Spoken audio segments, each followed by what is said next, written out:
नमस्कार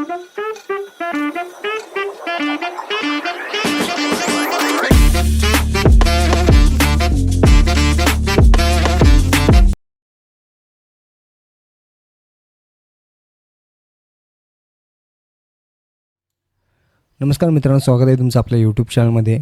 आणि आज आपण गोल्डमध्ये एक सिंपल टेक्निकल ॲनालिसिस करणार आहोत. चला तर मग व्हिडिओला सुरुवात करूया. आपण आता सध्या गोल्डमध्ये 4 आवरली टाईम फ्रेममध्ये आहे. तुम्ही बघू शकता की मार्केट काय अप ट्रेंड आहे. आपलं प्लॅनिंग तरी बायचंच असणार आहे, पण ह्या इथे तुम्ही नीट ऑब्झर्व केला तर ही वीक आहे, ही शेवटची वीक. ह्या वीकपासून मार्केट वरती क्लोजिंग द्यायला पाहिजे, वरती बॉडी क्लोज व्हायला पाहिजे आणि मग ह्या इथे रिटेस्ट घ्यायला पाहिजे. ह्या इथे रिटेस्ट, ह्या इथे बॉडीवरती जर क्लोज झाली तर ह्या रिटेस्टला आपण काय करतो आहे, बाय पोझिशन. ह्या रिटेस्टवरती काय करतो आहे, बाय पोझिशन फाइंड करतो आहे.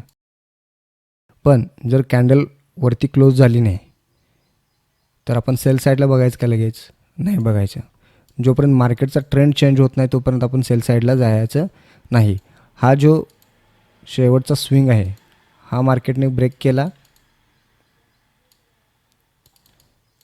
हा स्विंग किती आहे बघा, 2375.33. हा मार्केटने जर ब्रेक केला तर ह्या रिटेस्टला आपण काय करतो आहे, सेल साईडला जातो आहे. फर्स्ट टार्गेट तुमचं ही लेवल असेल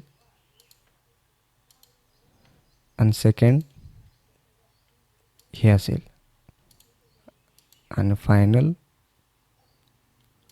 हे लेवल असेल. सेल साईडला तुम्हाला भरपूर ब्रेक मिळते, कारण हा एक स्विंग आहे, हा एक स्विंग आहे, हा एक स्विंग आहे. पण बाय साईडला अपॉर्च्युनिटी चांगली आहे. जर बाय साईडला मार्केटने ह्या इथे कॅन्डल क्लोज देऊन ह्या इथे रिटेस्ट झाला तर ह्या इथे तुम्हाला एक चांगली अपॉर्च्युनिटी आहे मोठं टार्गेट अचीव करण्यासाठी. तर हे होतं आपलं आजचं ॲनालिसिस. तर हा ॲनालिसिसचा व्हिडिओ तुम्हाला कसा वाटला प्लीज कमेंटमधून कळवा आणि आपल्या चॅनलला सबस्क्राईब करायला अजिबात विसरू नका आणि बेल आयकॉनवरती क्लिक करा, जेणेकरून असेच तुम्हाला नॉलेजेबल व्हिडिओ मी तुमच्यापर्यंत पोहोचवण्याचा प्रयत्न करेन. धन्यवाद.